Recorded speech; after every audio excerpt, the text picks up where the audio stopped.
our set of notes on cellular respiration. This is going to cover the material from chapter 8, following up chapter 7, which was the similar yet different photosynthesis. These are the chapter breakdowns, starting off with the overview, just in general cellular respiration. Look at what's going on outside of the mitochondria. First look at the process of glycolysis, and then the alternate process of fermentation. Then we'll dive into mitochondria and see what's going on under the hood there in our powerhouse of the cell. And then finally we'll take that information and apply it to just metabolism in general in the body.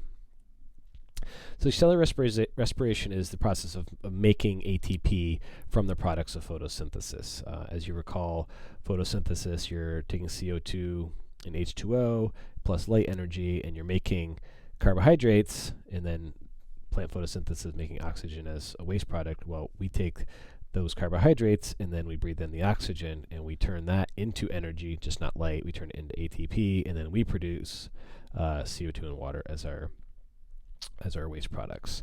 So consuming oxygen and carbon dioxide, it's an aerobic process, so meaning it needs oxygen. Think of aerobic exercise, gets your heart rate going, gets you breathing. Breaking down, we often talk about it, breaking down glucose into CO2 and water, and then again extracting that energy to produce ATP. And then it also involves these oxidation reduction enzymes, NAD plus and FAD. These coenzymes. Again, it's an oxidation reduction process, so electrons are moved from the substrates and received by oxygen. And so glucose is being oxidized, and then oxygen receives those, and so it is being reduced. So our two coenzymes, NAD plus and FAD, basically these are much like NADP in photosynthesis, same idea. NAD plus is going to get oxidized and give up electrons, and we say it's reduced when it accepts electrons. And then we can reuse these, so they just keep getting recycled. We'll talk about that later on. And FAD, similar. You sometimes use in place of NAD plus. This one, though, can accept 2 electrons and 2 hydrogens to form FADH2 as opposed to NADH up here. So when we're talking about cellular respiration, we usually break this down into 4 general phases. First one being glycolysis. So we're going to break glucose. So remember, lysing is breaking. So we're breaking glucose into 2 molecules of pyruvate. And so this is going to happen in the cytoplasm. This is outside of the mitochondria. It's going to form a little bit of ATP. And this part does not require oxygen. So this is anaerobic. Then we have the preparatory reactions, or the prep reactions, where we take those pyruvates and we oxidize them and we send them into the matrix of the mitochondria. So now we're in the spaces here. And so we start to collect some energy in the form of NADH, and then we are also going to be producing some carbon dioxide. From there, those molecules are going to go into the citric acid cycle. And so this is going to produce a lot of NADH and a lot of FADH2. And we're going to release a lot more carbon dioxide. You're going to do 2 turns per glucose molecule. Because remember, each glucose molecule is broken into 2 different pyruvates. And this is going to give us some ATP, which is good, but really the main thing is we're going to be collecting a lot of this NADH and FADH2. We're just collecting the energy of those electrons, because that goes to the electron transport chain. And just like they were in the photosynthesis, a series of electron carriers, these now are going to be in the cristae, so they're in these folds here. So that's why there's lots of folds to increase that surface area. And so we're going to extract that energy, passing those electrons down to a lower state. Now this is producing, you can see, a ton of ATP, 34 or 32 molecules of ATP, depending on how you do the counting. We'll talk a little bit more about that variety and that number later on.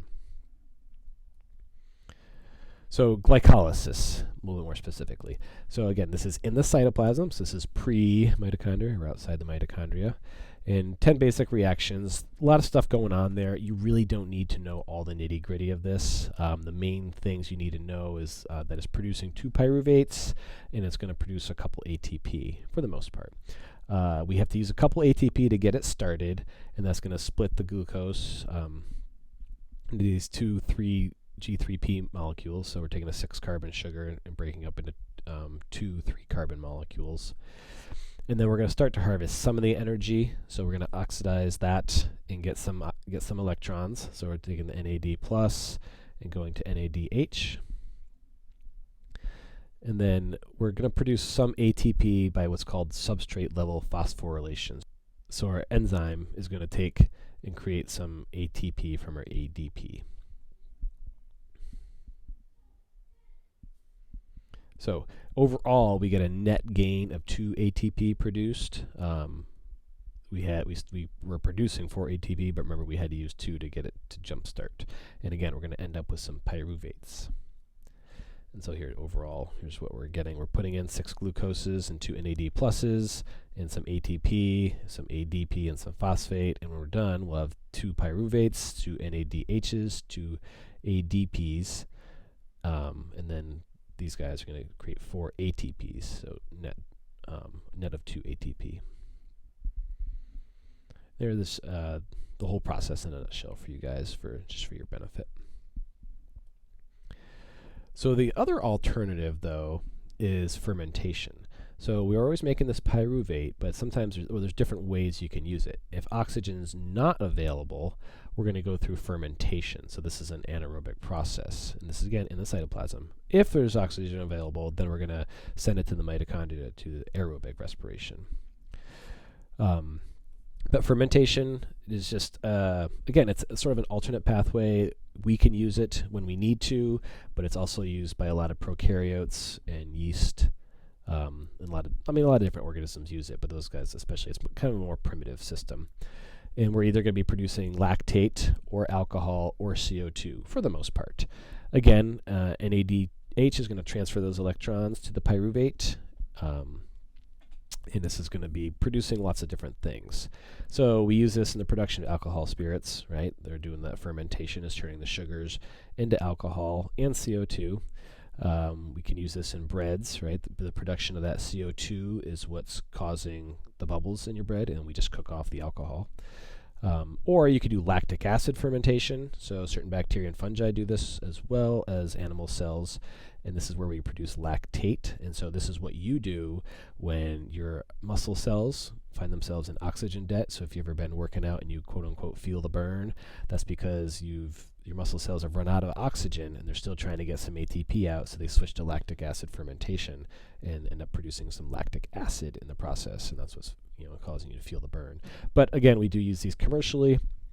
We're making foods, cheese, yogurt, sauerkraut. So these are those tangy things.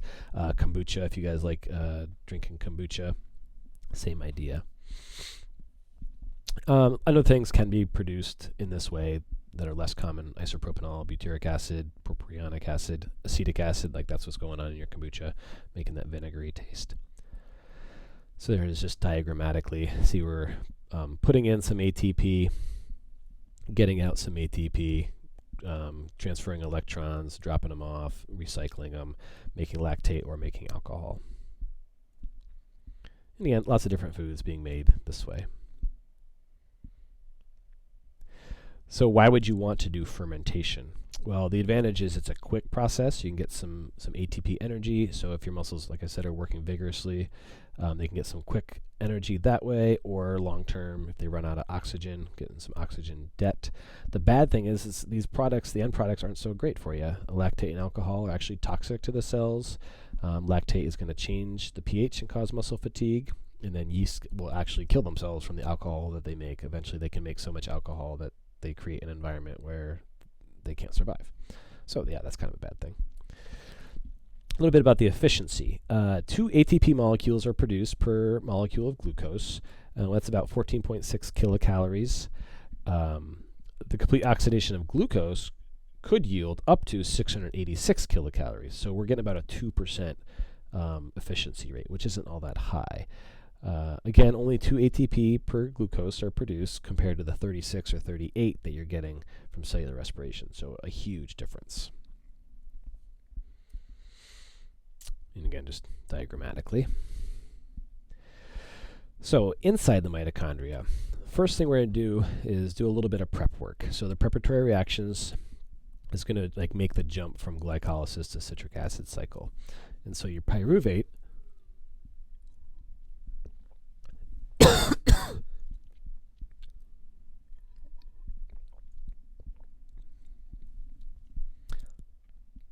So your pyruvate is going to enter into the mitochondrial matrix. So again, we're in the spaces here. And we're going to convert it to a 2-carbon acetyl group or acetyl group, kind of pronounced 2 different ways. Attaches this enzyme, coenzyme A, to form acetyl-CoA. You'll hear that a lot. And then again, really important, we're picking up our electrons by NAD+ to produce NADH. And then we're going to release some CO2.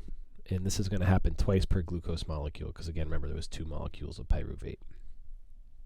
So the important thing here, we're converting the pyruvate to something that's more usable for the citric acid cycle.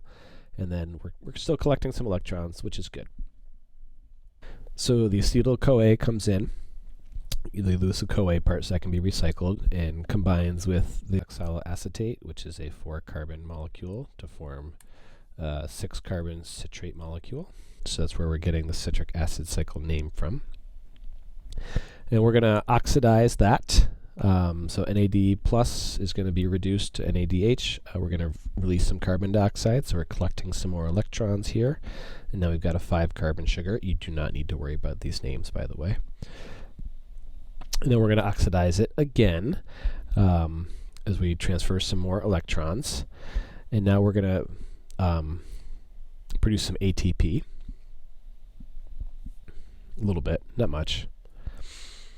And then we're going to oxidize it some more. This time we're going to go to FAD instead of NAD+. And so we're going to get FADH2. And so we can drop or stay as a 4-carbon sugar. And now we're going to oxidize a little bit more, collect some more electrons, and now we're back where we started to get ready to do this again. So here's that process all together. So this is going to turn twice for each glucose molecule. And it's going to produce 4 CO2 in total, 2 ATP, right? Not that impressive. 6 NADHs and 2 FADH2s per glucose molecule. It's a little bit more mitochondria math. So that's next step then is going to be the electron transport chain. So this is where we're going to get a lot of ATP. So this, if you're a eukaryotic cell, we're looking at the cristae of the mitochondria, so you're in the folds. Prokaryotes still do this as well. It's still aerobic, so some prokaryotes do that. It's going to be in the plasma membrane, though, because they don't have mitochondria. And so basically, the electron transport chain is a series of carrier molecules, so a bunch of proteins, and they're going to pass those electrons from one to the other. Lots of different proteins, cytochromes.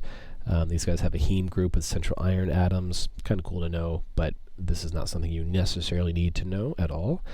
But the part you do definitely need to know, electron transport chain, again, we're mostly just harvesting these electrons.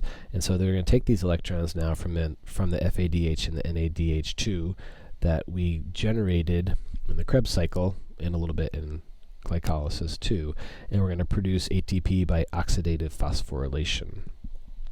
And so it's oxidative phosphorylation because oxygen is our final electron acceptor. It's going to combine with those hydrogen ions to form some water. So a little bit more detail on this. So here's your electron transport chain. You got all your different protein molecules embedded in the cristae. So this is the intermembrane space in here. This is the mitochondrial matrix outside.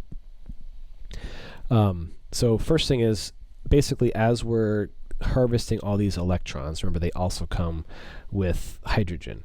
And so that hydrogen is going to get pumped into the intermembrane space. So we're getting a lot of that hydrogen. And so we're, just like we did in photosynthesis, we're creating a hydrogen gradient, right? Becoming more concentrated out here.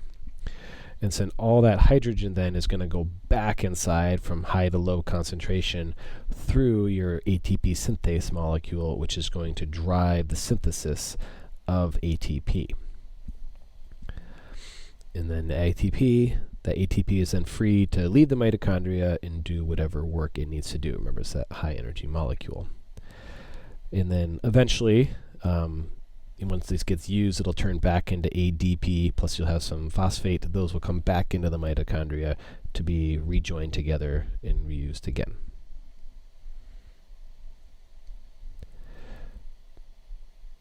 Overall, hydrogens from the NADH can have enough energy to make 3 ATPs. FADs, not as much, only 2 ATPs. And then the spent hydrogens, right, after they come back through, they've got to combine with oxygen, and those are going to form water. And then the NAD plus is free to go back and pick up some more hydrogens later. So here's the kicker, though. If there's no AT present, NADH can't release its hydrogen, and so then it can't go back to be recycled back to the Krebs cycle. And so you can see where this whole process can grind to a halt.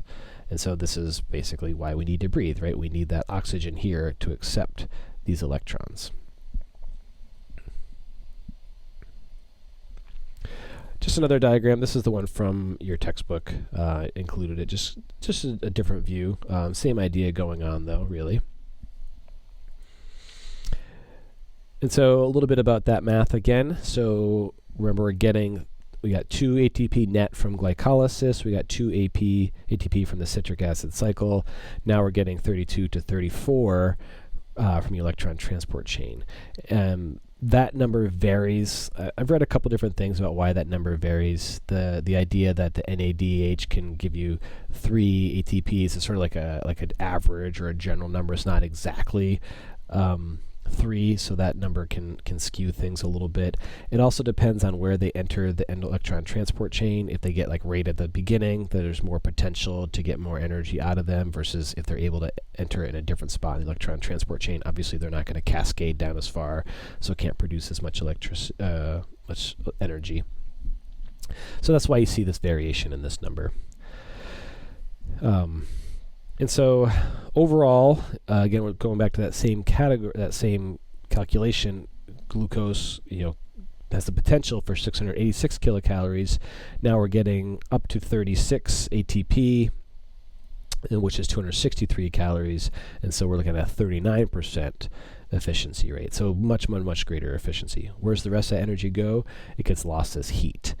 We talked about that at the beginning of this unit, how that energy has to go somewhere. But this is also kind of nice too, because especially endothermic organisms can use that heat for maintaining body temperature. And so this is why we can eat so much and help us, why we need to eat so much to help maintain our body temperature. We're producing that heat to maintain our 98.6 degrees Fahrenheit.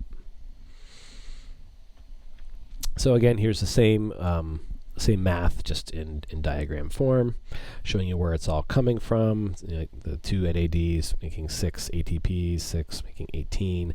Total them all up, 34 to 32. Overall, 36 or 38 ATP.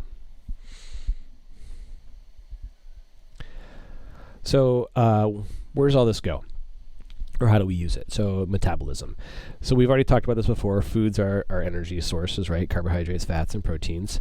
And so we got 2 different types of reactions going on. We call them degradative reactions, like degrading reactions are called catabolism. And then we also have synthetic reactions where we're synthesizing something. Those are anabolism, right? Maybe you've heard of like anabolic steroids, like for the people who are trying to bulk up, they're trying to build muscle.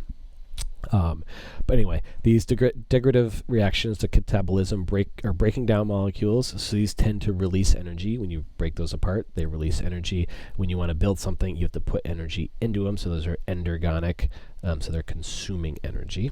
And how does this work? We got lots of different... Well, there's lots of different places where all this energy can go, or where all these products can go. So you can think about glucose being broken down in cellular respiration. We just talked about that a lot. Fats can get broken down into glycerol and 3 fatty acids. So if you're talking about fats here, these can go into different places within, right? So they can become part of the acetyl-CoA. Glycerol can come in here and be part of this cycle in here. Amino acids, the same idea, can be broken down into lots of different things and amino groups, so they can go into this in lots of different places. So they can enter this metabolism process in lots of different places. Generally, the deamination occurs in the liver. That does produce poisonous ammonia, but we quickly convert that to urea, which goes to your kidneys to produce urine. That's where that comes from.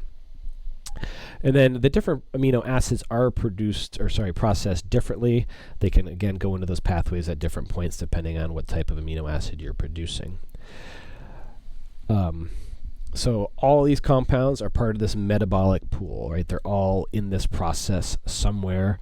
The intermediates from respiratory pathways can be used for anabolism somewhere along the line. So we're making stuff. Carbohydrates can get made with acetyl-CoA. Fats can get converted to glycerol. Acetyl groups connect in pairs to form fatty acids. So they're all going both ways. And then one thing that I think we're more likely to see on the AP exam is talk about proteins and their amino acids. We've got 20 different amino acids. Some of these we can synthesize ourselves. 11 of them, if we have all the right components, we can make these amino acids. However, 9 of them we call essential amino acids. We can't make these. We have to consume them. And so those are the trickier ones. Those have to be present in the diet for the protein to get its job done. So finally, just a quick revisiting of our organelles and comparing and contrasting a little bit. There's a lot of similarities, and hopefully you're seeing those between photosynthesis and cellular respiration. They both are using their membranes in different or similar ways, but they're increasing their surface area with internal membranes. Chloroplasts have these cristae. Mitochondria have the cristae. Chloroplasts have the thylakoid membranes. And so you see this is kind of drawing in the transmission electron microscope view of those. So both of them are increasing their surface area with the membranes. Both of them have electron transport chain. It's either in the thylakoid membrane or in the cristae. So again, both of them are showing up in similar places within those membranes. In photosynthesis, this is energized by the sun, but in mitochondria, the energy is coming from the electrons that are removed from the glucose. In both of them, they're creating that hydrogen gradient, which is then going to produce ATP through chemiosmosis with the ATP synthase molecule. So they both have that similarity going with them there too. And then enzymes. They both have kind of similar enzymes doing the work. The Calvin cycle in chloroplasts, in the citric acid cycle in the mitochondria. And they're not exactly the same, but there's definitely similarities.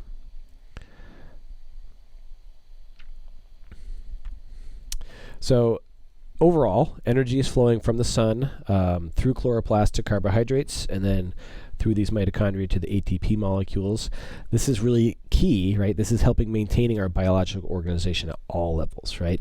This is transfer of energy is kind of what it's all about in a lot of different aspects, and this is helping basically fuel the entire biosphere, right? Everything that's alive. Like we said, some energy is lost when you have these chemical transformations. We talked about that way back at the beginning of this unit. Eventually, all the solar energy that we captured is lost somehow through heat. That's an important thing to remember. Another important thing to remember is that these chemical cycles that we see, these are all over the place in nature. We're always seeing these. I mean, it's something that nature needs, so it has to get recycled, right? And so we see the chloroplasts are producing oxygen and carbohydrates, which are then used by the mitochondria to generate energy for new life, which then they're producing the carbon dioxide and the water necessary for chloroplasts, so it's this big cycle. And so chloroplasts and mitochondria allow this energy flow through organisms and permit this chemical cycling. And this is a big idea in AP biology curriculum, something you definitely want to take note of, the fact that this is part of this chemical cycling and replenishing and keeping things going, and then also just like kind of tracking how energy moves from the sun to the plants to the animals and back again. All right, with that, we are done with the notes for Chapter 8 and Unit 3.